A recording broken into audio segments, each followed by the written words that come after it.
Elles sont différentes, elles sont belles, elles sont lumineuses, quand bien même elles sont souvent marginalisées, surtout en Afrique, où des croyances laisseraient croire que des parties de leur corps porteraient chance. Les albinos. Comment est-ce qu'on vit quand on est une femme albinos en Côte d'Ivoire? On va en parler dans votre nouveau numéro des femmes d'ici. À tout de suite.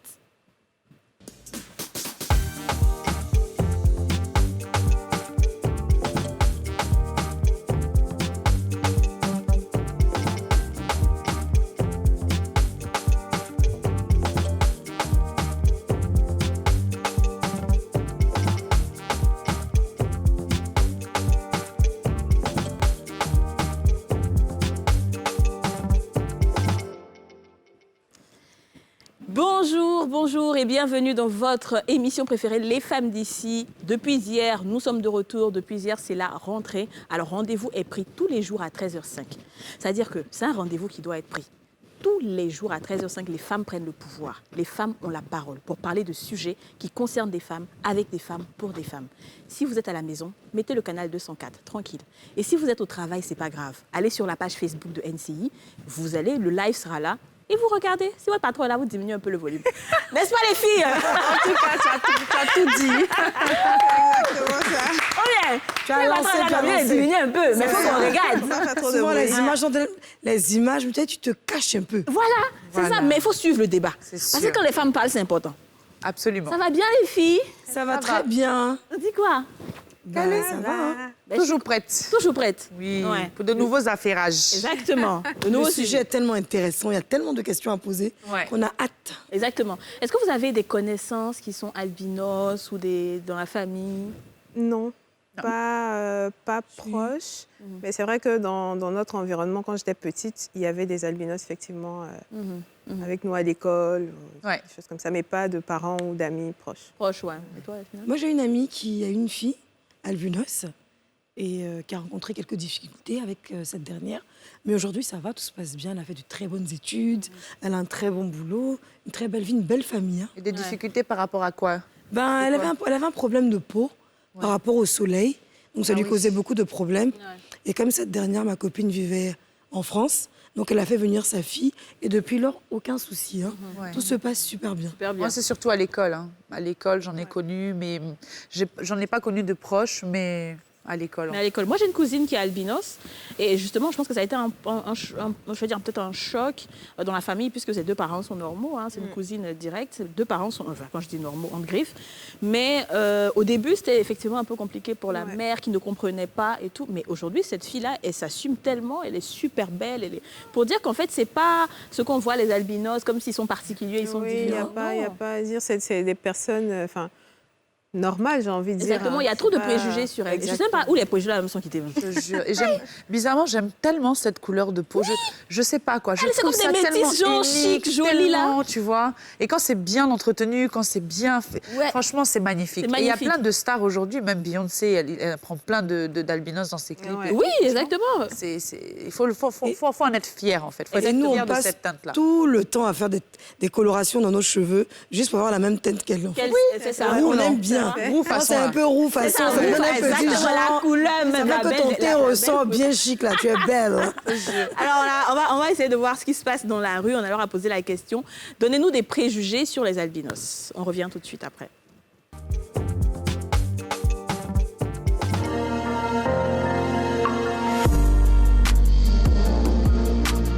J'ai entendu parler. Certains de mes amis disent que généralement, ce sont des personnes qui ne portent pas de chance généralement. Qui ne portent pas de chance, on les utilise généralement pour faire des sacrifices et tout. La femme albinos, quand elles ont des belles rondeurs, vraiment elles sont bien appréciées. Mais quand vraiment elles passent, on a l'impression qu'elles sont des personnes, je ne sais pas comment je vais appeler, des personnes qui ont des troubles mentaux, qui ne sont pas trop normales. Bon, on a aussi des idées négatives envers quand elles sont vraiment bizarres. Mais quand elles passent qu'elles sont vraiment, elles ne sont pas dans certains états qui sont, comme ce que je viens de dire, elles sont du tout belles, elles sont appréciées. Mais quand elles sont un peu bizarres, on a des préjugés comme des états de sacrifice humain, des rituels en fait. Je connais une avec qui j'habitais. Moi, je l'aime telle qu'elle est. Par contre, je sens qu'elle n'est pas trop acceptée par certaines personnes. Mais moi, je la trouve comme, au fait, comme moi-même. Donc, je n'ai pas de reproche à son sujet parce que c'est une bonne personne. Elle est mariée, elle a même un enfant.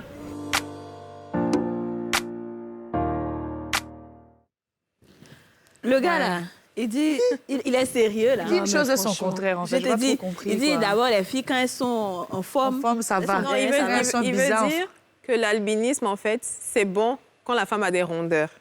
Et c'est pas bon quand elle est bizarre. Ah, oh. Bon, j'ai envie de dire, Bizarre, ça, c'est quoi, c'est tout le Il monde, aime les femmes à finalement. pouchou, il faut dire ça, c'est tout. Je t'ai dit, On va voilà, nous c'est fatiguer ça. à rondeur ou C'est pas ça, au-delà rondeur. même de la couleur, il aime les Une femmes femme à reste couture. une femme, quand même. Mais effectivement, il y a énormément de préjugés parce que nous-mêmes, quand on était enfants, c'est des choses qu'on entendait, qu'on utilise les albinos pour des rituels, que ce sont des personnes qui portent chance. Alors, d'autres disent elle porte chance, d'autres disent elle ne porte pas C'est ça, chance. je ne comprends pas. La première, elle a dit, ils ne portent pas chance. C'est pour ça qu'on les utilise pour faire sacrifice. Mais si on Mais si quelqu'un ne porte pas pourquoi chance, tu là, fais- on ne peut pas prendre pour faire Non, ça. moi, Ça ce n'a que même j'ai pas entendu, marché. par contre, c'est qu'elles portaient chance et que certaines parties de leur corps, justement, c'est pour ça qu'on coupe leurs cheveux. Certains prennent quand les gens... Tu sais, quand on tue on fait les enlèvements, là, Oui. on prend la partie de leur corps, soit le sexe, les seins et tout. Ouais, c'est ça. Mais est-ce que c'est vérifié? Est-ce que Justement, je me Parce demande que bon, d'où après, ça on sort. c'est sûr qu'on n'est pas des Exactement. sorcières. Ça sort. C'est-à-dire qui a inventé ça même. C'est une personne qui s'est levée pour Je dire, te dis bon, ça. Je te dis Moi, je sais que apparemment- quand on était petite, que tu sois albinos, que tu sois métisse, que tu aies la peau claire,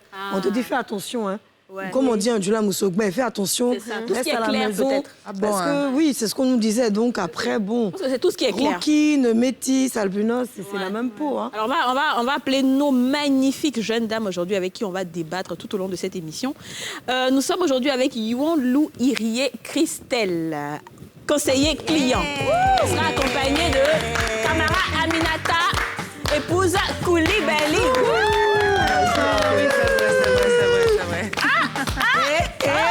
Allez, tu peux t'installer. Comment ça va? Comment ça va, Camara? Ça va bien? Yes. Tu peux t'installer. Bienvenue chez les femmes d'ici. Bonne Vous allez bien? arrivée. Bonne arrivée. À quoi bas? À quoi bas? À la maison, hein. En tout cas, on vous envoie un peu d'eau. Voilà, il faut vraiment Vous êtes toutes belles. Vous êtes toutes belles, vous êtes magnifiques. Vous, d'ailleurs. Merci. Et à nous dire. On aime point. Alors, comment ça va? Tout à l'heure, là, vous étiez là et vous avez entendu un peu les réactions dans le micro-trottoir. Qu'est-ce que vous vous êtes dit? Est-ce que ça vous a choqué? Est-ce que vous vous êtes dit, mais je ne savais pas? Ou bien, oui, c'est à ça qu'on est habitué? Bon, d'accord. J'ai entendu les différents avis de tous ceux qui ont pu donner leur avis dans le micro-trottoir. D'abord, j'ai été... Pas que j'ai été choquée, mais ça me faisait rire, au fait. Parce que je suis tellement habituée à ça. Depuis toute petite, on entendait ce genre de propos. Et aujourd'hui, étant grande encore, on continue d'entendre. Donc, je me dis, peut-être c'est le manque de connaissances qui fait que effectivement. ces personnes-là agissent de cette manière. Parce que s'ils étaient allés peut-être à l'école, pas forcément à l'école, mais s'ils étaient sensibilisés, ils n'allaient pas pouvoir réfléchir de cette personne. Ouais, c'est très bien. Très bien. Est-ce que personnellement, vous avez eu des moqueries quand vous étiez enfant? Est-ce que vous vous êtes senti stigmatisé par vos camarades, surtout à l'école? Moi, bon, je pourrais dire que mon cas a été différent parce que je suis issue d'une famille où le je m'en foutisme, si je peux appeler ça comme ça, où le je m'en foutisme existe. Donc, je m'en fous éperdument. Quel que soit ce qu'ils vont dire, je ne veux pas changer de couleur. Je ne veux pas changer de couleur de cheveux ni de yeux. Et je m'aime telle que je suis, je m'assume, je suis belle, je trouve. C'est ça, exactement. C'est ça, on aime chez les Donc, femmes d'ici. je ne pourrais pas dire que je suis différente des autres. Non. Totalement. Et Je suis Camara? une femme à part entière. Pour ma part, les frustrations, si j'en ai vécu, surtout à l'école primaire, voilà, c'était très difficile d'avoir des amis pour jouer. Oui. Voilà, parce que quand vous vous approchez d'un groupe d'amis qui jouent, tout de suite, tout le monde s'écarte. On se met à cracher autour de toi. Voilà, il y a certains Déjà, même, enfants, ils sont enfants et puis ils font ça. Oui, bien sûr. C'est les enfants, le harcèlement. C'est depuis la maison, les parents qui leur disent, ouais. si vous voyez ce genre de personnes, il faut cracher, il faut s'en éloigner. Certains même évitent de te regarder pour ne pas faire des enfants comme toi ou pour d'autres choses encore. Voilà, donc, voilà, les frustrations, c'était légion. Moi, ce que je vais vous demander, c'est surtout en termes d'entretien de la peau. Est-ce que vous utilisez les mêmes produits que tout le monde ou est-ce que vous avez des produits particulièrement que vous utilisez pour entretenir la peau? Et surtout même par rapport au soleil, etc. Comment vous faites? D'accord, nous avons des produits particuliers, effectivement. Oui. Des crèmes solaires pour éviter l'effet des rayons violets sur la peau. SPF 15 et voilà. autres. Ouais. Et puis des crèmes hydratantes. Voilà, l'albinisme est lié très souvent à la sécheresse de la peau. C'est ça. Voilà, donc nous utilisons beaucoup les crèmes hydratantes pour beaucoup hydrater la peau. Super. Voilà. D'accord. Et vos amis d'enfance là, qui faisaient toutes ces choses, est-ce que vous les avez revus plus tard? Vous êtes arrivé de revoir certains? Oui, Après bien sûr. Après, bon, les mentalités ont changé. Hein. Voilà. Longtemps après, tout récemment, même j'en ai croisé une dans un mini-car. Elle m'a dit, tu te rappelles, on a fait dès l'école ensemble. T'as vu, tu étais chic comme ça, non? Oui, bien sûr. Quand elle m'a vu très chic, elle a demandé, toi, qu'est-ce que tu deviens aussi? Elle dit, ça va, mais moi aussi, je suis comme toi, ça va, tout va bien. C'est ça. Et puis, tu n'as pas fait un petit geste, genre, bon, c'est toi, là. Jean, aujourd'hui, Camara, elle est assistante sociale et Camara, elle est mariée, mère d'enfants. Oui. Mère d'enfants. Oui. Est-ce que avant de rencontrer votre époux, vous vous êtes dit, il faut que j'épouse quelqu'un qui est comme moi, ou il faut que je prenne, ou bien est-ce que l'homme aura des appréhensions? Comment ça s'est passé? Non, je n'avais pas d'appréhension particulière. Hein. Moi, d'abord, c'était les études, et puis, bon, celui qui se présente et qui est sérieux. Voilà, j'ai pas de soucis. Moi, j'avais plusieurs prétendants, hein. J'en avais. C'est moi-même qui ne voulais pas. Ah là là, girl! Ça, c'est rien, ça, en fait. Non. Est-ce que, pardon, Kadi, mais est-ce que quand on vous draguait, à l'époque, vous pensiez que c'était parce qu'il y avait ce préjugé où on disait une personne qui est albinos porte chance, ou bien est-ce que vous pensez que c'était vraiment sincère que cette personne-là vous draguait? L'une et l'autre à la fois. Certains venaient, c'était souvent par curiosité. Par curiosité, savoir qu'est-ce que ça fait d'être avec une femme albinos. Est-ce que c'est vrai qu'une femme albinos porte chance? Est-ce que vous savez même d'où ça vient, même, afin de porter chance, là? C'est ça. Ça vient d'où exactement? Sincèrement, nous-mêmes, on n'y comprend rien. Ça veut dire que nous sommes nous-mêmes surpris de savoir que nous portons chance. Que vous êtes des mines d'or. Voilà, nous sommes même surpris parce que nous portons chance, nos parents et tout, voilà. On devait sentir sur nos familles que nous portons chance. C'est ça. Ça devait réjaillir d'abord sur nos familles, sur nos familles, avant d'aller servir à d'autres personnes. Totalement. Non, mais je vais reprendre ça en français de chez nous. Ce que la dame est en train de dire, c'est que quand tu es albinos, là, on dit que tu portes chance. C'est comme ça à la maison, là. On devait voir que les parents avaient un peu d'argent. Ça allait pour eux. Ils étaient dans les vrais 4x4. Tous les jours, ils à manger des vrais écoles. Tout le monde mais à la maison, même là, c'est chaud. Dans quelle chance, on ne voit pas, ça commence par... Comme on dit, la charité bien ordonnée commence par soi-même, bien sûr. Est-ce qu'il y a un événement qui vous a particulièrement marqué dans votre enfance? Pas dans mon enfance, mais à l'âge, je vais dire adolescente, parce que je me rappelle, après mon BTS, j'ai voulu passer un concours. Voilà. C'était un concours de la fonction publique. On faisait assistante... Comment on appelle ça? J'ai tellement oublié. IO, voilà. D'accord. Voilà. Je suis allée passer le concours et étant dans le rang... Devenir institutrice, hein, c'est ça? Voilà, pour devenir institutrice. Étant dans le rang pour l'achat de la pochette, il y a un monsieur qui était dans un bureau et il vient automatiquement vers moi. Madame, j'ai dit madame, je me retourne. Il me dit, oui, vous, on vous considère comme des aveugles, vous ne voyez pas clair. Et puis toi, tu vas enseigner enfant de qui? Mais me connaissant comme une jeune dame gourou que je suis.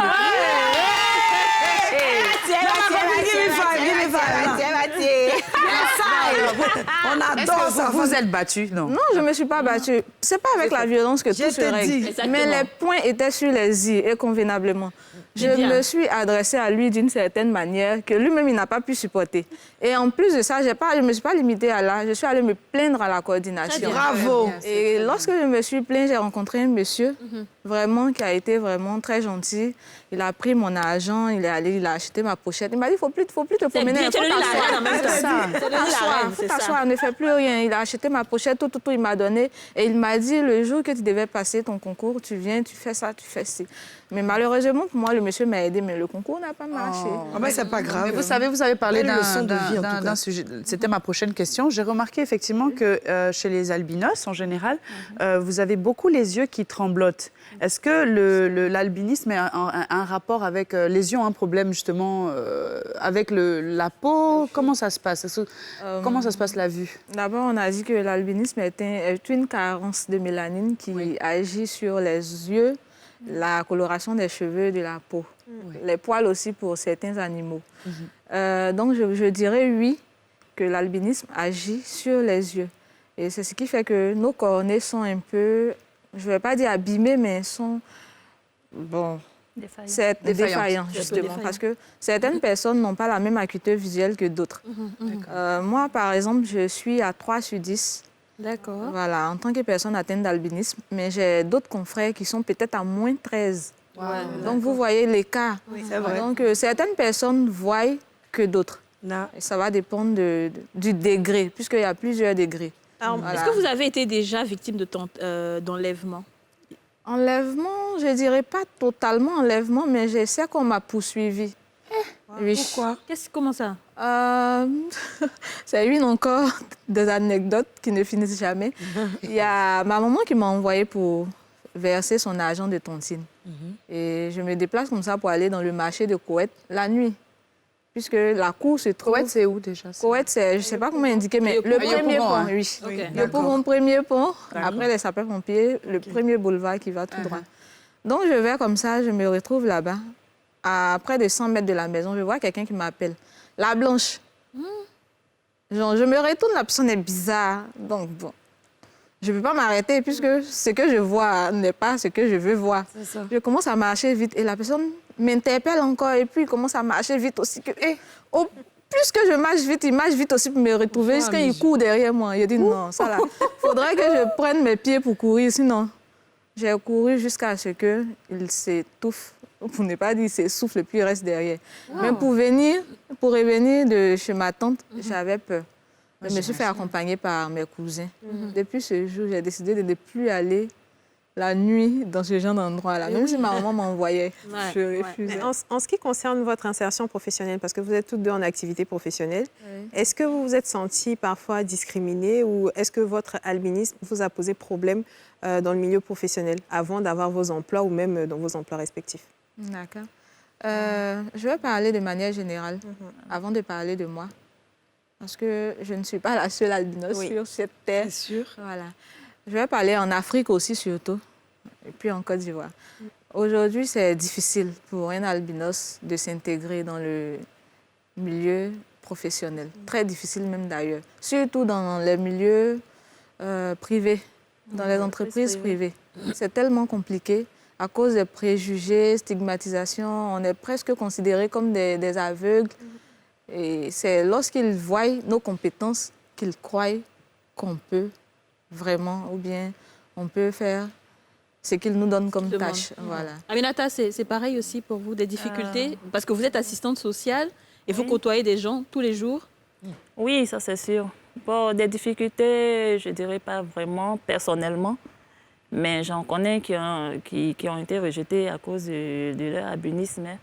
Ils sont allés postuler à des postes de travail, des emplois, voilà. Et à cause de leur albinisme, on leur a dit qu'on ne prenait personne. Alors qu'en réalité, ils avaient besoin de quelqu'un, juste qu'ils voulaient s'en débarrasser parce que c'était des albinos. Voilà, à cause des croyances, ils se disent que l'albinos ne peut pas exécuter certaines tâches. Voilà, l'albinos ne voit pas clair et tout. Voilà. En fait, j'ai l'impression que les gens confondent albinisme et déficience mentale. En fait. C'est quand même terrible. Hein, mais oui, mais faut dire quand même, mais ma chérie, et ton chéri, et ton mari, c'est comment? Parce qu'il faut dire, ceux qui s'aiment là, qui vous refusent de te donner un bon boulot, ou qui sont méchants, mais ils ne savent pas que tu es heureuse. Tu es même peut-être même plus heureuse que celles qui pensent être les plus belles. Est-ce que tu es en couple? Bon, oui, je suis en couple. Mais c'est comment? C'est comment? C'est comment, ma chérie? Tout à l'heure, tu as fait rire. Tout à l'heure, tu as dit quelque chose. Je disais qu'il est tellement fou de moi, d'ailleurs. Tu peux répéter. Donc, je disais que mon chéri, à moi, il est tellement fou de moi. Il me pose partout. Il fait à ce que je sois comme, pas une vitrine, mais que je sois un peu exposée partout. Et partout où il va, je suis avec lui. Il me montre partout. Est-ce que vous pensez que vous avez un plus, Aminata, par rapport aux autres femmes albinos? Non, je n'ai pas de plus par rapport aux autres femmes albinos. Je vais dire que j'ai une grâce de Dieu particulière parce que j'ai réussi à m'insérer à la fonction publique de moi-même, sans passer par la dérogation, comment on dit? Par les moyens faciles, on va dire. Voilà. Pas eu besoin d'aide, de trucs. J'ai essayé comme tout le monde, je suis allée comme tout le monde, et puis par la grâce de Dieu. Vous avez cette grâce, bravo. Vous avez cette grâce. En tout cas, félicitations. Nous sommes super fiers de vous. Merci. Mais Aminata, est-ce que vous avez des enfants albinos aussi? Non. Non. Donc... Je dirais non, malheureusement. Non, malheureusement. C'est chou. Vous auriez voulu avoir des enfants? Oui, bien sûr. Après, c'est quelque chose qui est bizarre, c'est génétique. Hein. Comme deux personnes noires peuvent faire souvent une personne blanche. Oui, c'est ce qu'on parce qu'il y a les aïeuls, comme on dit, il y a un aïeul qui était blanc. C'est de la même manière dont vous, je pense que si ce n'est pas vos enfants, ce ne sont pas vos enfants, ce sera peut-être vos petits-enfants ou vos frères ou vos sœurs. Ça vient. C'est pareil pour le métissage. Le métissage. Trois frères peuvent avoir dans votre famille, vous êtes la seule à être albinos? Oui, je suis seule. D'accord, ok. Est-ce que vous militez aujourd'hui pour le droit des albinos? On a une, par exemple... Surtout la sensibilisation. On a une présentatrice qui fait le Albibel au Burkina. Les gens sont vraiment en train de militer, sensibiliser surtout. Parce qu'on est quand même au 21e siècle. On ne va pas continuer à croire que les gens... il faut couper les cheveux des gens pour aller faire sacrifice, franchement. Non, mais malheureusement, c'est la triste réalité. Hein. Les gens continuent de croire à ça. Hein. Et ils y croient fort. Voilà. Actuellement, quand nous allons, par exemple, nous coiffer, on ne peut pas laisser nos cheveux. On est obligé de récupérer. Chaque fois qu'on nous paye les cheveux, quand on récupère, chaque fois qu'on nous paye les cheveux, on est obligé de récupérer. Ah bon? Voilà. Si on s'amuse à laisser, c'est pas bon. On ne sait pas ce qu'ils vont faire. Dans les salons de coiffure ou... Oui, dans les salons de coiffure. D'accord. D'accord. Mais vous ne faites pas coiffer du coup à la maison? Bon, quand on était plus petite. Coiffer à la maison. Oui. Vous faisiez coiffer à la maison? Oui. Pourquoi? Parce qu'une fois, en ce moment, j'étais petite, j'ai été rasée devant. Voilà, on m'a coiffé juste cette partie. Je ne connais même pas la personne, je ne sais pas. Donc, la personne a tellement été rapide. Dans un salon ou bien dehors? Dans un salon dehors. Non, même pas brutalisé. J'ai pas vu, on marche, on s'amuse. Nous, les enfants, on ne sait pas à quel moment. C'est mon papa même qui a remarqué que je n'avais pas de cheveux devant. Et là, tout de suite, il m'a rasée. Et depuis lors, je n'ai plus gardé mes cheveux jusqu'à ce que j'ai l'âge de 18 ans. Ah, et donc tu étais carrément cocotaillée? Je me coiffais toujours, tout le temps. Et le coiffeur venait à la maison. Lorsqu'il finit de me coiffer, mon père ramasse les cheveux. Automatiquement, dans le WC, la chasse d'eau. Et c'est Mais tout ça, c'est fini. C'est derrière vous. La vie est belle. Vous êtes en couple. Vous êtes de belles femmes. Franchement. Et puis bon, vous avez égayé le plateau aujourd'hui. Vous êtes venu mettre une lumière. Très fière de vous avoir. Franchement. Franchement, c'est un plaisir de vous avoir. On va continuer la discussion avec vous. Vous restez avec nous tout au long de cette émission. On part à la pub et on se rejoint tout de suite.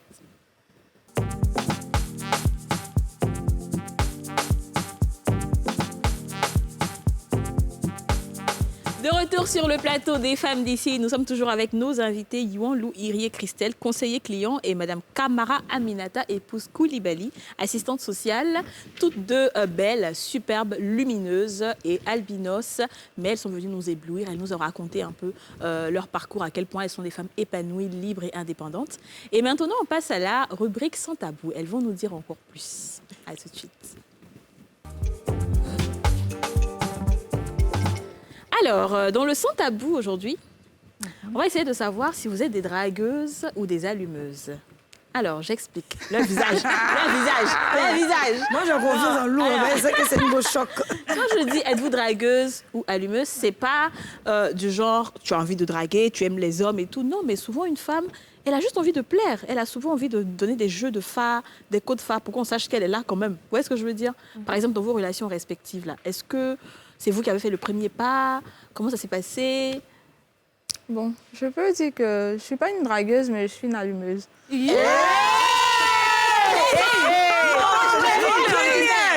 On est d'accord. On est d'accord. Moi, je suis d'accord avec elle. Allumeuse dans le sens où, lorsque l'homme me plaît, je fais tout pour qu'il me remarque. C'est tout. Ça. Voilà. Et comment tu fais ça? Comment tu des fais ça? petites astuces, s'il te plaît. Genre, ouais, il faut nous donner. Non, on ne connaît pas. Attends, on va bien s'asseoir. maintenant. Voilà. Faut nous dire, comment tu fais? Pas vraiment, je suis plateau. On va se dire ça en 4 minutes. Tu sais ce que tu vaux, tu sais ce que tu as. Et tu le montres. Je m'impose. Et tu l'imposes. Et Camara, c'est pareil? Camarade, timide. Vraiment trop... Voilà, c'est ça. T'es pas Beaucoup très timide, dragueuse? mais bon, disons, légèrement allumeuse. Voilà. Légèrement. Subtilement, voilà, subtilement. Et comment Je me fais remarquer subtilement. Moi, je suis d'accord avec vous. Franchement, moi, je ne drague pas. Par contre, on va dire un petit peu, on allume un petit peu, quoi, tu vois, histoire de... Et puis surtout, sometimes. Eye contact. Alors, je pense que toutes les femmes, on est un peu allumées sur les bords. Je suis d'accord. Parce que même quand tu es en couple et que voilà, tu vois que tu as envie de pimenter un peu le truc, tu te mets en bombe et puis bon, je sors avec les copines et tout. Pourquoi on te demande, mais tu vas où comme ça, tu vois? Tu vois? Dis la célibataire. On a Ma ce vie petit va truc. changer, hein, quelque part. Et juste pour se sentir bien aussi, parce que parfois, on peut avoir une baisse de confiance et on a juste envie de se dire, OK, je plais encore, je suis encore dans la course. Oui, bien sûr. Et puis voilà, tester son sexe appeal. Et Yasmina, Moi, j'ai tendance... On a besoin de se sentir belle. Non, faut rester... Dis-nous. Tu vois. En fait, ce que je veux dire, moi, c'est cool. Parce qu'elle est tellement sûre. est-ce que t'es dragueuse ou t'es... Moi, en tout cas, dragueuse, non. Parce que j'aime pas taper poteau. Mais allumeuse, ça, c'est sûr. Une femme doit être un peu allumeuse. Ouais. Une femme, c'est-à-dire... En fait, quand on dit allumeuse, c'est un tout. C'est pas, D'abord, même ta façon ça de n'a pas une t'habiller, connotation ta façon de te péjorative. tenir, Effectivement. les cheveux même déjà allument, le petit maquillage, les ongles, Le petit parfum. même le petit sourire sur le côté, ton petit genre. Donc, il ne faut pas faire genre, mais il faut être le genre. Entends-moi, je suis le genre. Donc, on fait C'est pour ça que même en couple, il faut, comme on dit, entretenir toujours la flamme. Bien sûr. Tout le temps, pas une oui, mais de temps en temps, petit ras de fesses quand les enfants ne sont pas là. Je veux préciser. Hein. Et partout, hein, tu sais, moi, je pense qu'il faut être allumeuse souvent, même. C'est normal. Ça montre, en fait, que tu as confiance en toi. C'est la Ça féminité. montre- c'est la féminité en Voilà, tant c'est la que femme. féminité. Ça montre que tu t'assumes, tu connais ton C'est ça. potentiel et tu le mets en valeur. Ça ne veut pas dire que tu vas courir, genre, draguer les gens, non. Mais même quand tu es assise et qu'il y a quelqu'un qui est en face de toi, quand tu le regardes, Eye contact. le eye contact, et que tu fais les cheveux un peu comme ça, C'est cela, oui. tu lèches un peu les lèvres. Oh, Gadi! Il a compris le truc. Ah oui, je demandais, tu espères quoi en tu s'entendant connais bon bien, comme toi, ça? Non, madame. j'avoue, je m'y connais, effectivement. Ah, c'est- Oui, Iriel, le dis-nous. Donc, je disais, quand on sent bon un peu, il demande, qu'est-ce que tu espères en sentant bon comme ça? Est-ce que tu espères? Qu'est-ce que tu espères en sentant bon comme ça? Voilà. J'espère l'espérance. On a souvent te dit, mais attends, mais tu oublies que tu es en couple. Mais regarde comment tu es habillée. Mais regarde comment tu es maquillée. Mon cher, tu m'as connue comme ça, il ne faut pas me déranger. Exactement. C'est ça. Exactement. Lou, c'est pour ça qu'il est amoureux fou de toi. Et puis ça teste un peu son sexe à pile. Parce que Tout à souvent, fait. quand tu es en couple pendant longtemps, finalement, tu te dis, bon, tout est acquis. Tu ne sais même pas si... Attends, le gars, là, c'est quand lui, on te drague que lui, son cœur bat. Mais c'est ça. Donc, il faut que quand vous sortez, là, on te drague un peu. Il faut qu'il sente les regards sur toi. Et puis, tu sais, il peut y avoir aussi des petits jeux de rôle en couple où tu peux même te faire passer pour la dragueuse. Pourtant, vous êtes mariés, hein. Ouais. Mais tu peux te faire... c'est un petit jeu entre couples. Tu joues les dragueuses, tu vas au travail. Bonjour, monsieur. Je vous connais pas. Vous vous appelez comment? Et puis, tu vois, tu joues le petit jeu. Le monsieur veut battre un peu, tu Le vois. gars, là, te dit, chérie, je suis en réunion, pardon. Il peut même pas faire ça. Elle a cassé l'ambiance là. Il ne jamais fait ça, toi aussi. Pourquoi? Il peut être en réunion. Non. Non, mais être allumeuse, c'est bien. Mais oui, même au téléphone. Franchement, j'avoue, ça flatte l'ego. Et puis quand tu te regardes dans le miroir, genre, like... Bon, être allumeuse dans les internautes, on vous connaît. On n'est pas en train de dire d'allumer tous les hommes. Ou bien on n'est pas en train d'encourager non, la jeune non, fille. pas du tout. On dit qu'il faut être allumeuse, ça dit qu'il faut être chic. C'est-à-dire que quand tu... Non, mais je pense que les internautes ont très bien compris ce qu'on veut dire. Ils sont habitués à notre sans tabou. Ils savent très bien qu'ici, là, on dit exactement tout haut, ce que les gens pensent tout bas. Et une femme normale qui s'aime, qui s'assure et qui a confiance en elle a un petit brin de ça, quoi. De séduction. Séduction, voilà, c'est ça. Allumer, c'est pas, c'est séduire. C'est pas chercher mari des gens, en tout cas. Faut préciser. Il riait dans ton... Enfin, je veux dire, tu es en couple, tu n'es pas encore mariée. Non, pas mariée. Donc, je ne sais pas dans ton foyer, mais dans le couple. Est-ce que c'est toi qui es genre celle qui met toujours le piment, qui allume le feu? Je vais dire oui. Ouais. Parce que... Vous avez la foutre de toi, là. J'aime prendre soin de lui. Et là, il aime ça. Voilà, donc les petits gestes d'attention. Bébé, t'as mangé. Bébé, je te fais quoi aujourd'hui? Bébé, donc, il aime ça, au fait. Ouais, c'est ça. Et puis, quand on sort, mais on va tout près là, pourquoi tu t'habilles comme ça? Aïe, mais je suis venue te voir, pourquoi tu portes talons? Mais je vais te montrer, en tout cas, je vais te montrer que quand on va sortir, il faudrait que les yeux soient braqués sur moi pour dire, ah, le monsieur là, c'est un babatché. C'est ça. C'est ça. Mais dites, vous qui avez justement des enfants, vous savez quand même assez longtemps quand même que vous êtes mariés, j'imagine. Comment vous faites justement pour toujours entretenir cette flamme avec votre mari? On laisse la timidité derrière et puis on répond ici. Non, mais on vit comme un jeune couplet, on vit comme des gens qui se sont... Comme Roméo et... Voilà, comme Roméo et Juliette. On peut dire que nous sommes jeunes. Ouais, nous sommes jeunes. Donc, des fois, on sort s'amuser. Même avec les enfants à la maison, on s'amuse. Voilà, il n'y a pas de tabou entre nous. Et est-ce qu'il y a quelque chose que vous avez fait de la waouh? communication. Il y a un truc que vous avez fait de waouh, comme ça, qui l'a épaté et il s'est dit, non, celle-là, c'est la femme de ma vie. Moi, je fais généralement du waouh. Ah, c'est le quotidien. Ouais, je fais du waouh. C'est madame waouh. c'est la question qu'on doit poser à son mari. Bébé you. Ça voulait rebondir? Oui, donc, bon, on va revenir un peu sur... Pendant l'adolescence, c'est un peu le moment où on construit sa personnalité et où on prend vraiment confiance en soi. Dans votre cas, en tant qu'albinos, est-ce que dans votre adolescence, vous vous êtes senti fragilisé, perte de confiance, perte d'estime de soi à cause du regard des autres? Bon, moi, personnellement, non. Parce que ce moment de fragilité, c'était plus dans l'enfance. C'était plus dans l'enfance parce que j'étais beaucoup timide et les réactions de mes amis me frustraient un peu. Mais à l'adolescence, je m'assumais déjà. Parce que j'étais meilleure dans mes études. J'étais toujours parmi les premiers des classes. Donc, ça faisait que les autres m'enviaient maintenant. Voilà. J'ai réussi à m'assumer devant tout le monde, devant tous ceux qui ont la peau noire, qui voient mieux que moi. Moi, avec mes problèmes de vue, j'étais la meilleure. Donc, ça me donnait assurance en moi-même. Super. Est-ce que vous avez le sens de l'humour, Camara? Beaucoup. Beaucoup? J'aime m'amuser, j'aime rire. C'est très bien, parce qu'on a reçu un défi hier, le Magnifique. Il nous a envoyé un défi, il nous a dit que les femmes battantes, certaines femmes battantes n'ont pas le sens de l'humour. Donc on a désigné une digne représentante des femmes d'ici pour lui répondre comme il se doit. La digne représentante, c'est Yasmina. On va d'abord regarder la vidéo, le défi. Yasmina va répondre. Les femmes battantes là, vous vous battez contre qui même? Vous vous battez pour qui ou bien pourquoi? Ou bien vous vous battez avec quoi? Avec qui? Donc, ce que je n'aime pas chez une femme, c'est le manque de sens de l'humour. Manque du sens de l'humour.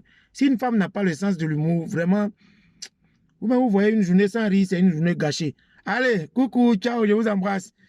On est ensemble les femmes. Bisous. Bisous à toi aussi. Yasmina. Magnifique. Les femmes qui ont le ton, en fait, c'est facile. Hein. C'est pas parce qu'on est une femme battante qu'on n'a pas le sens de l'humour. C'est pas vrai. Il faut chercher le problème de celle que tu as vue qui est femme battante. Là. Peut-être qu'à la maison, ça ne va pas. Peut-être que monsieur, là, il n'assure pas bien. Donc, quand elle arrive le matin, son visage est serré, un petit truc seulement, c'est elle qui se fâche. Un petit truc, elle veut montrer qu'elle est là. Il faut chercher à connaître son problème. Sinon, les femmes battantes en temps normal, là, elles sont toujours souriantes. Malgré leur forte personnalité, là, elles cachent, elles sont très sensibles. Donc, elles aiment rire. Mais quand tu ris, là, ça te rend belle. Un petit sourire, hein? Quand tu souris, tu vois, ça te donne un petit genre. Et c'est ce genre-là qu'une femme battante a. Sinon, ta femme battante qui est au quartier, là, faut du moins, j'ai dit, son mari, là, il y a qui? Il n'a qu'à gérer sa femme. C'est tout. Oui, non, c'est bon, c'est bon. Il faut dire aussi que les femmes battantes aiment les hommes qui ont du sens de l'humour. Sinon, ça sert à on quoi? adore rigoler. On a dragué même une femme avec ça. Bien sûr. On adore rigoler. On adore Et rigoler. d'ailleurs, on voit plein de TikTok de couples, justement, qui se font des blagues au mignon. C'est quotidien. ça, ouais. Ouais. Alors les filles, maintenant on va aller à la rencontre d'une boss lady. Elle s'appelle Lynn Gano. Elle est directrice d'un institut de beauté et franchement, elle a de la poigne. Elle dirige son institut et une académie. On va à sa rencontre et on revient tout juste après.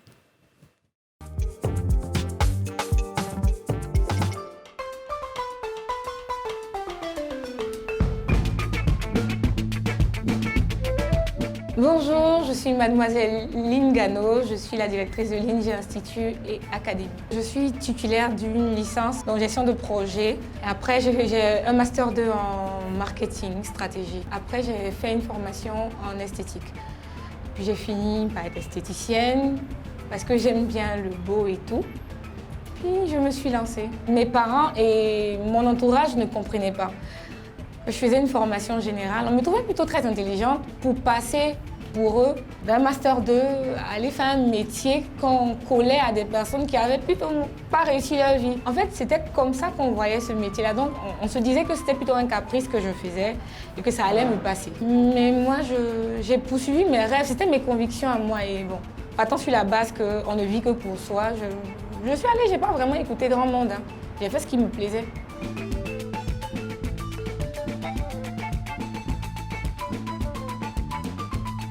Ma vision pour ce milieu-là était trop surréaliste. Voilà. Parce que moi, je voulais des formations haut de gamme, je voulais des trucs high-tech, faire des conférences, inviter des grandes références de ce milieu-là dans mes locaux. On me disait toujours que ce n'était pas réaliste en fait.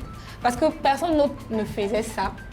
Donc pour eux, bon, je rêvais en fait, je rêvais un peu trop grand pour un milieu qui est relayé.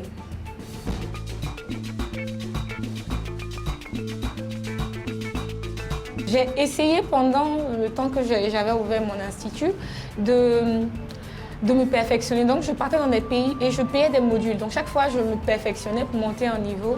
Et en 2018, j'ai ouvert l'institut, l'académie en fait de formation. Toi tu as un chapeau d'air.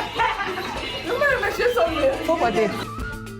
Avec mes étudiantes, vous pouvez voir sur mes réseaux. On sort, on se fait des restos, on se visite. Pour moi, le rapport boss, non, pour moi, ce sont mes collaborateurs, c'est tout. Mais ce n'est pas grave. Ce n'est qu'un exercice. Tant que tu t'approches, que tu as l'idée, ça me va. Le reste, là, c'est les bases que je recherche, en fait, dans votre exercice. Est-ce que vous avez compris ou pas? C'est de la collaboration. Voilà. J'ai un plus, il le recherche, donc ça s'arrête là. Je n'ai pas à jouer au rapport dominant-dominé. C'est pas ce qui va m'apporter un grade en tant qu'humain. Pour moi, c'est l'impact que je laisse dans leur vie. Je suis Lynn Gano, directrice de l'ING Group et je suis la boss du jour. Ouais. En tout cas, c'est la boss du jour. Hein. Ouais. C'est la boss du jour. J'aime bien ce genre de femme battante déterminée qui se dit c'est ma vie. Il ne faut pas que je me mette dans un métier parce que j'ai fait des études qui me disent que je dois faire tel travail. Non, je fais ce qui me plaît, je réussis dedans justement. Et j'arrive à nourrir tous ceux qui ont dit que je ne pouvais pas réussir. Il faut savoir Absolument. En fait qu'on a un gros problème de culture ici en Afrique. Les parents, tant que tu n'es pas assis dans un bureau de 8h à 17h, ils estiment que tu n'as pas réussi ta vie. C'est ça, exactement. Et pour eux, il est inconcevable qu'on te paye des études et que tu finisses dans un métier de beauté. Esthétique, coiffure. Et même l'audiovisuel, hein, c'est quand même très, très dur en tant qu'actrice, en tant que... C'est ça. Voilà, Est-ce que vous avez déjà eu à vous battre, à défier un peu l'autorité parentale pour vous affirmer? Bon, je crois que c'est dans le métier que j'exerce actuellement. Parce qu'il arrivait des fois où je finissais un peu plus tard, c'est-à-dire pendant les périodes promotionnelles. Et ma maman, elle se plaignait tout le temps. Parce que je vis encore avec elle. Elle se plaignait tout le temps. C'est qu'elle travaille, même on est dedans, et puis on ne peut pas venir à la maison pour faire ses travaux. Il était mis à l'école, là, c'est pour ça. Travail même, c'était fatigant. Mais j'ai réussi à lui montrer un peu ce que je faisais. Et souvent même, quand je suis en train de faire peut-être les activations via mon téléphone, je lui montre un peu. maman, tu vois, la télévision que tu regardes, c'est quand je fais comme ci, quand je fais comme ça, que les images viennent. Et puis elle dit, mais si je ne fais pas comme ça, les images ne vont pas venir. Donc là, elle se dit là que je suis, comment je vais appeler ça? Je deviens comme quelqu'un qui est... Indispensable. Indispensable, merci. Quelqu'un qui est indispensable pour que tout le monde regarde la télé. C'est bien. Donc, Camara? c'est comme ça que... Bon, moi, personnellement, le papa, il voulait que j'aille jusqu'au doctorat. Je lui ai dit que je souhaitais passer un concours pour me prendre en charge désormais. Il ne voulait pas, il voulait aller au niveau d'études, voilà, les hautes études, voilà. Bon, il n'était pas trop content, mais je suis allée quand même. Et par la grâce de Dieu, ça a marché. Aujourd'hui, je me prends en charge. J'ai la possibilité de continuer maintenant si je veux. C'est ça, Et même aider la famille aussi. Bien sûr, bien sûr. Non, il n'y a rien de tel. Hein. Alors, on va aller voir ce qui se passe sur Internet. Ce sera dans Il y a débat sur le net.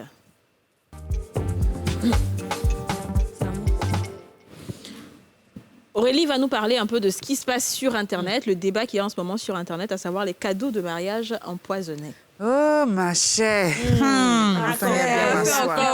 Encore.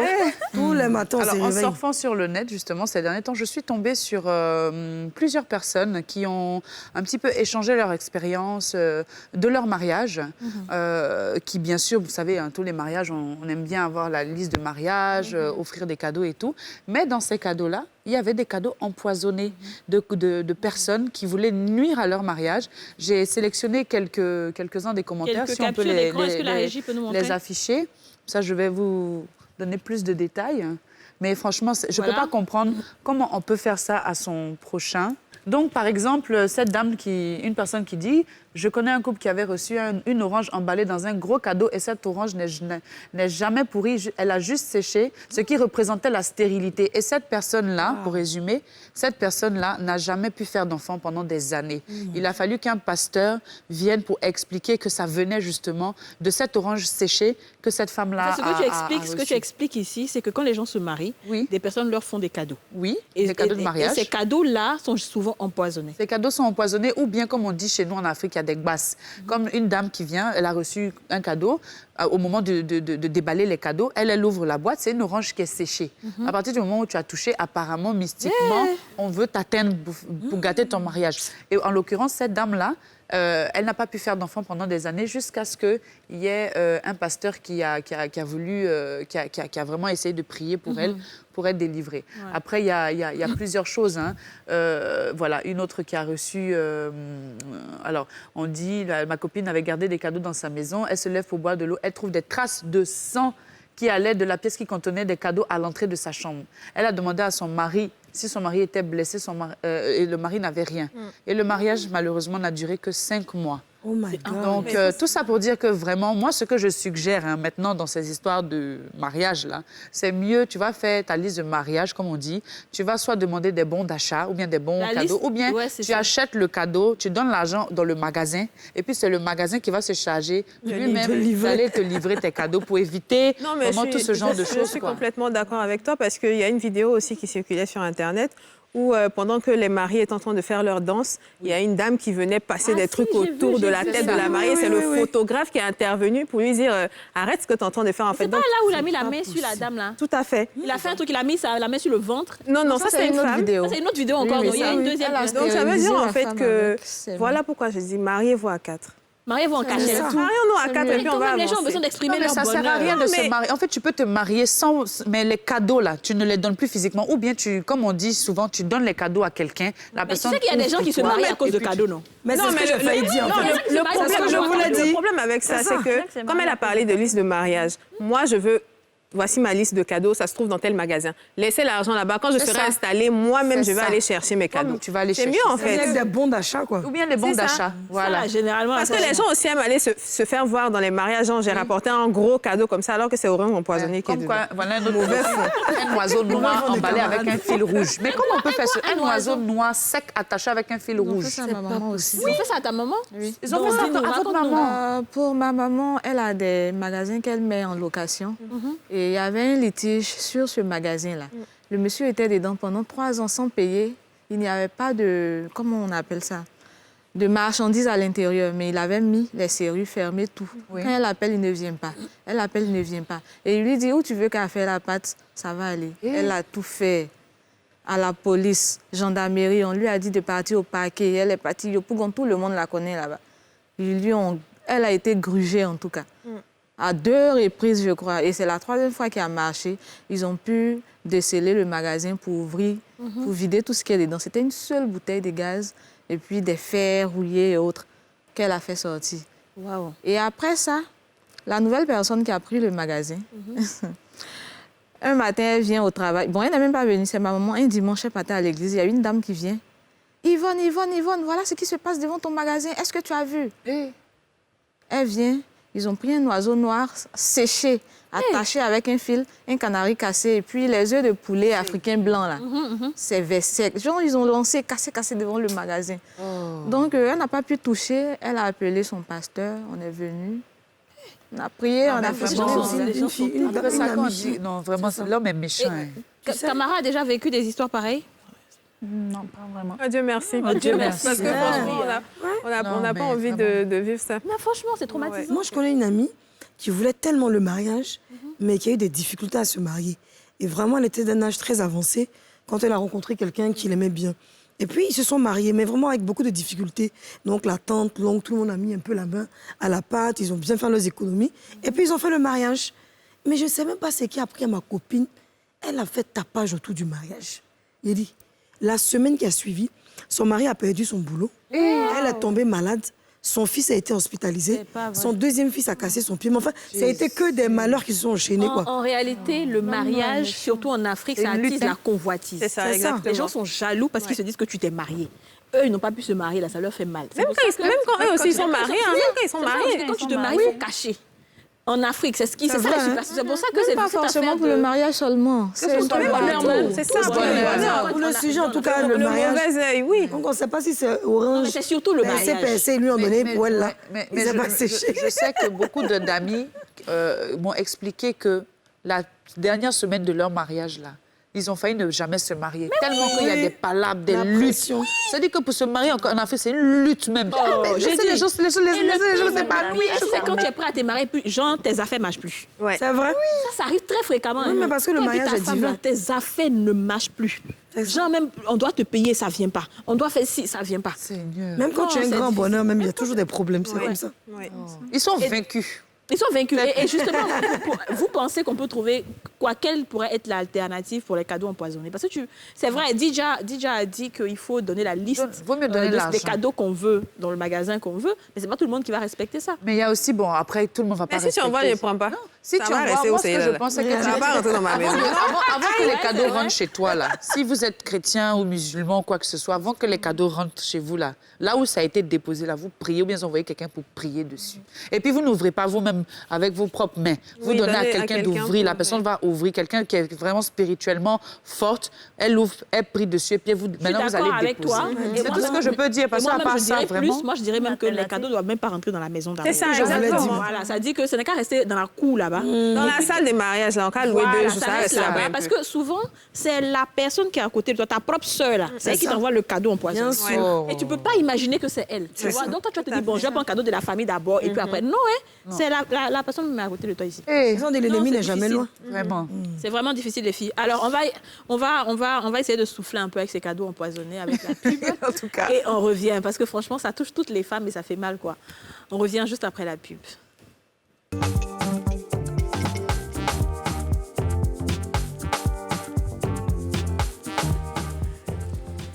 De retour sur le plateau des Femmes d'ici. Vous n'oubliez surtout pas, les Femmes d'ici, c'est tous les jours du lundi au vendredi à 13h05 sur la nouvelle chaîne ivoirienne. Le bouquet 204 du bouquet Canal et puis la page Facebook NCI. Nous sommes presque à la fin de cette émission, mais on va chercher à vous. Avec Dija. Dija va nous dire, dans sa chronique libre, est-ce qu'il faut répondre aux commentaires désobligeants ou insultants sur les réseaux sociaux? Alors les filles, bon, je ne vous apprends rien. Je sais que vous avez souvent été confrontées à ça. Tous les jours, ma chérie. Tous les jours. Quand on se réveille, là, il y a insulte si quelqu'un. Mais on va faire comment? C'est que quand on est une personnalité publique, en fait, on est exposé de toutes les manières possibles. Dans le style vestimentaire, dans les posts, même dans l'écriture, les fautes. En fait, on est traqué. Ouais. Les gens veulent toujours trouver la bête noire, toujours trouver ce qui ne va pas. Il y a même des pages qui sont là aujourd'hui, on prend une personnalité publique, on la pose et puis on la braise.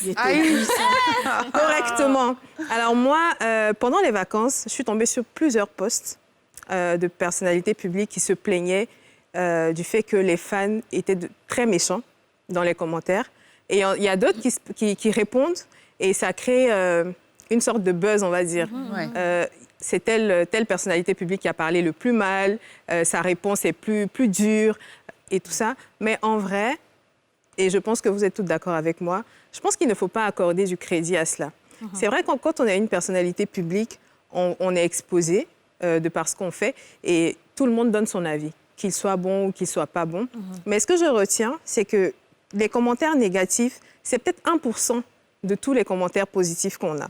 Donc, si on prend de l'énergie pour répondre, parfois même on ne répond pas à un commentaire qui dit « Oh, tu es magnifique sur ta photo » et tu vas répondre à un commentaire qui dit « Oh, j'aime pas ta perruque ». Pour le fan qui t'aime, c'est pas correct. Voilà, c'est pas correct parce que moi, je t'ai fait un commentaire tout joli, je t'ai dit que ta photo était belle et tout ça, tu me réponds pas. Et quelqu'un qui va dire j'aime pas ta chaussure, il faut avoir de la hauteur justement. Il faut se dire que ok, je suis sur les réseaux sociaux, dans tous les cas, tu ne vas jamais plaire à tous ceux qui sont abonnés à ta page. Les gens viennent pour la plupart parce qu'ils t'aiment, d'autres viennent par curiosité pour savoir qu'est-ce que tu fais de ta vie, quel est ton quotidien, parce que les réseaux sociaux, c'est un peu ça, c'est de partager. Mais il faut se concentrer sur le positif qu'on a. Vous avez des fans qui vous adorent, qui sont là pour vous, qui répondent toujours présentes. Quand vous faites des posts, des activités, ils sont toujours là pour vous soutenir. C'est eux là, vos fans, c'est à eux que vous devez accorder de l'importance. Pas aux gens qui viennent parler de vos chaussures, de votre maquillage. Et même, ça va plus loin. Ça veut dire que les fans, ils ont envie de vivre à travers vous. Donc, quand vous vivez d'une certaine façon et que c'est pas la vie, c'est pas comme ça qu'on vous voit. Par exemple, il y a une jeune dame qui était à Dubaï. Parce qu'elle n'était pas dans le Dubaï qu'eux, ils ont l'habitude de voir avec d'autres stars, ils l'ont correctement lynchée. Est-ce que moi, maintenant, en tant que personnalité publique, je dois m'endetter pour vous faire plaisir? Non, on n'y est pas du tout. Donc voilà, concentrez-vous, mesdames, hein, voilà, toutes les personnalités publiques, sur le positif et laissez ceux qui ont envie de vous insulter là. On ne répond pas. C'est ça, je suis on les ignore complètement et puis on avance. Et puis on avance. Yasmina. Oui, en fait, ce qu'elle dit est tellement vrai, donc on ne va pas en rajouter. Mais ce que je voulais dire, on parle de Dubaï.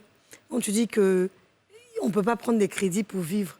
Mais en fait, le problème, c'est que quand tu commences à t'exposer sur Facebook, on appelle ça le game. C'est-à-dire, il faut Mais tu fais le game avec qui? Non, je viens. Quand tu sais que tu dois te mettre sur Facebook, je sais, s'il n'y a pas une loi, ou bien c'est pas écrit qu'il faut forcément être très bien habillé puis poster des photos. Mais tu sais que tu es sur Facebook.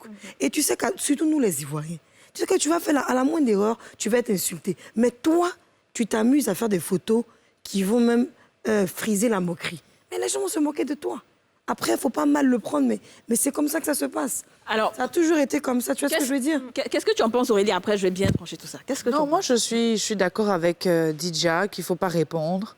Néanmoins, il y a des commentaires qui font très mal et je peux comprendre certaines personnes qui peuvent répondre. Surtout quand il y a des commentaires qui touchent des sujets personnels ou des sujets sensibles comme la famille de la personne, comme les enfants de la personne. Je pense qu'à un moment donné, il faut que les internautes aussi apprennent à faire la part des choses, entre critiquer quelqu'un pour sa tenue vestimentaire, pour son style ou sa manière de parler, et puis aller en profondeur parce qu'ils ne se rendent pas compte qu'en fait, on est des êtres humains comme vous. Tu veux pleurer? Non, il y a... Non, je suis pas... Mais dès que je dis des choses... Non. Il y a encore ma chérie. Regardez, pourquoi je vais pleurer? Moi, on m'a insulté, mais je suis au-dessus de ça, bien sûr. Mais je veux dire qu'on est des êtres humains comme vous et souvent, vous ne vous rendez pas compte que le fait de vous asseoir pour blesser, en fait, pour dire des choses qui font mal, vous ne connaissez même pas la personne, vous ne savez pas ce qu'elle traverse et vous vous permettez comme ça de critiquer la personne ouvertement parce que quoi, c'est une personne publique? Non, je pense qu'il faut avoir un peu la mesure des choses, quoi. Je suis totalement... Et à cet effet-là, il faut, si vraiment un jour, quelqu'un me fait du mal en me faisant un commentaire qui vraiment me blesse, je pense que je saurais avoir la hauteur de lui répondre de manière, on va dire, correcte. Mais de toute façon, ce sera, je vais répondre. Ça amplifie. Mais une chose est sûre, ce que les gens, moi je pense que les gens doivent aussi savoir, c'est qu'une personne publique est une personne comme tout le monde. Elle a un cœur, donc c'est normal qu'elle ait mal. Et tout le monde peut devenir une personne publique. Ouais. Ça veut dire une personne nerveuse, une personne impulsive. Le fait qu'elle soit personne publique ne veut pas dire qu'elle doit avoir une manière de se comporter. Parce qu'elle a été publique avec cette impulsivité. Donc, si elle répond à un commentaire, c'est comme ça, elle est normalement. Le fait qu'elle soit publique, on peut lui demander qu'elle soit forcément à la hauteur. Je suis d'accord avec le fait que quand tu réponds, ça amplifie, parce que c'est toi la star. Donc, c'est toi ton commentaire qui reste. Les autres, là, ça part. C'est pour ça que personnellement, moi, je suis pour le genre que si tu veux m'insulter matin, midi, soir, je ne vais pas venir te répondre. Mais je n'en veux pas aussi aux personnes qui répondent, parce que chacun a son cœur. Chacun a sa manière de gérer les tensions, chacun a sa manière de gérer les injures. Quand tu n'es pas né dans l'adversité, et puis tu vois qu'on t'insulte, ça peut te blesser. Et puis tu te dis, mais attends, c'est un petit garçon qui est là derrière son écran, mais ça fait mal même. Mais moi, je peux poser une question, excusez-moi, parce que ça me gratte. Vous n'avez pas d'application supprimée?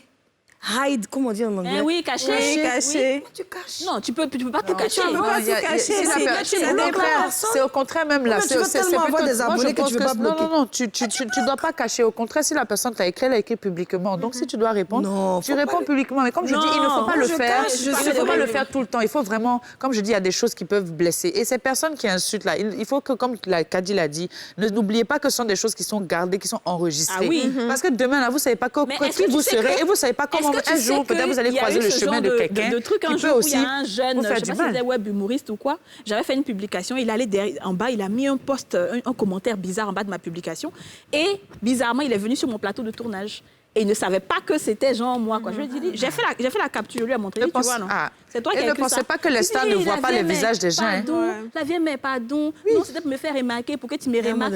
Tu ne pensez pas ça négativement. Oui, parce que les stars, là, quand vous insultez, nous, on regarde vos visages, on va sur vos profils. Demain, on vous reconnaît. Mais tu sais, il y a beaucoup d'avatars aussi. On vous reconnaît. Confrontés à ce genre de choses. Est-ce que vous avez déjà insulté des personnes? Bon, pas insulter, mais critiquer, oui. J'ai déjà critiqué. C'est vous là qui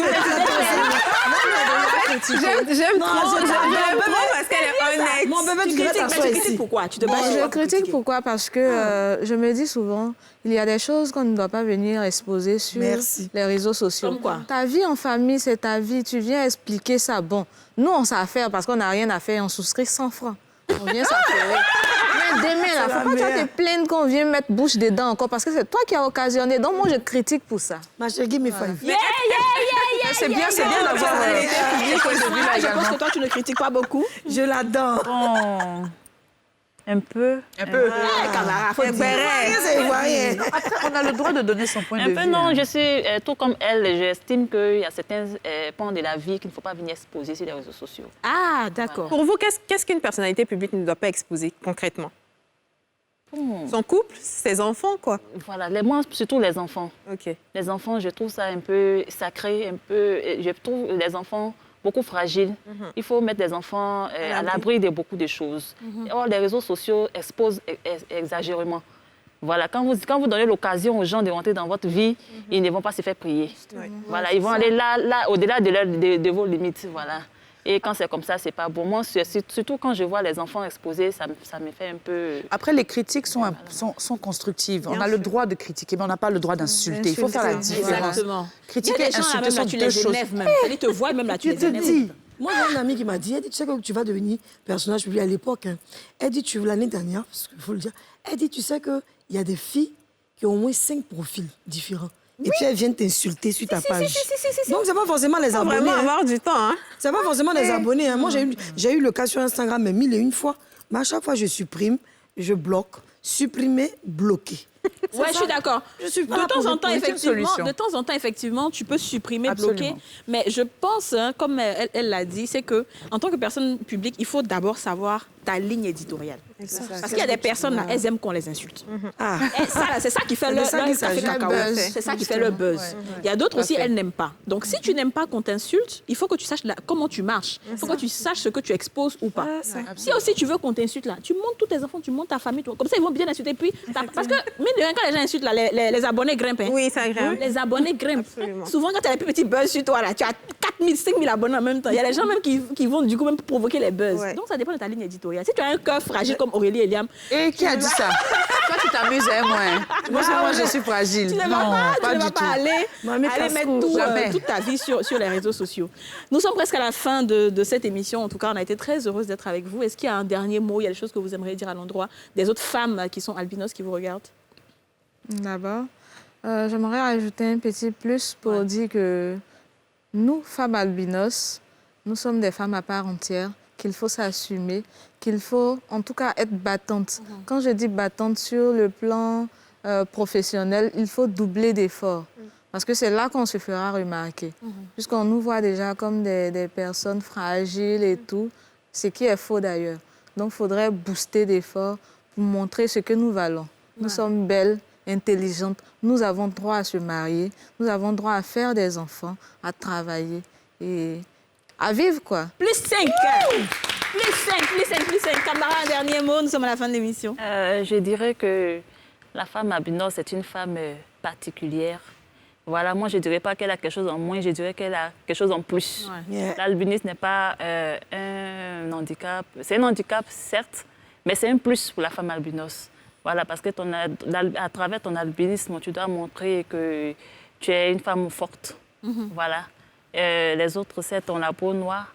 Mais toi, avec ton albinisme, tu peux faire comme ces personnes, et faire plus que même ces personnes. Plus que ces personnes. Voilà. Merci beaucoup à toutes les deux. Je dirais à mes sœurs albinos de ne pas baisser les bras, de ne pas se laisser affliger par ces préjugés, ces mauvais traitements. Maintenant, juste la dernière question. Est-ce que vous l'avez avec le lait, vraiment? Oui, dans l'enfance. Donne-nous la recette, pardon. Moi, mais là, elle est aussi. Le lait liquide, voilà. On les dilue dans juste un peu d'eau. On se reste bien avec. Et puis, on laisse un peu sécher. On laisse sécher. On se suit pas. On laisse sécher. Non, on se suit pas. Je vais faire ça ce soir. On laisse sécher, puis après... Juste pour adoucir la peau, c'est tout. On peut aussi faire comme un gommage avec du lait, on peut se frotter, juste comme une pommade, se frotter. C'est gâté, je dis, c'est gâté. Tous les laits, là, prochaine émission, le thé n'est qu'à d'ici. Merci. Prochaine émission, vous allez voir mon teint, exactement, mais mon teint va déjà. Est-ce que c'est ce qui rend albinos? Non, mais en fait, elle veut dire pour avoir une belle peau. Parce que vous avez une très belle peau. C'est une belle peau bien hydratée, là. C'est ça, on veut aussi. Vous avez une très, très belle peau. Ça adoucit la peau, voilà, elle dit que ça adoucit la peau. C'est vrai, ça adoucit, ça rend la peau jolie, mais le secret de notre peau, c'est pas ça, surtout. C'est se mettre à l'abri du soleil. Voilà, c'est le secret. C'est le vrai secret de cette... Et dans toutes les peaux, d'ailleurs. Toutes les peaux, le soleil, c'est bon. C'est vrai. Parce que le soleil noircit. Le soleil. Et voilà, ça se passe ici. On a été très, très, très heureuses, mais lumineuses. Les lumineuses. On a été très heureuses d'être en votre compagnie. Vous ne décrochez pas les programmes sur NCI. C'est tout de suite après. On se retrouve demain.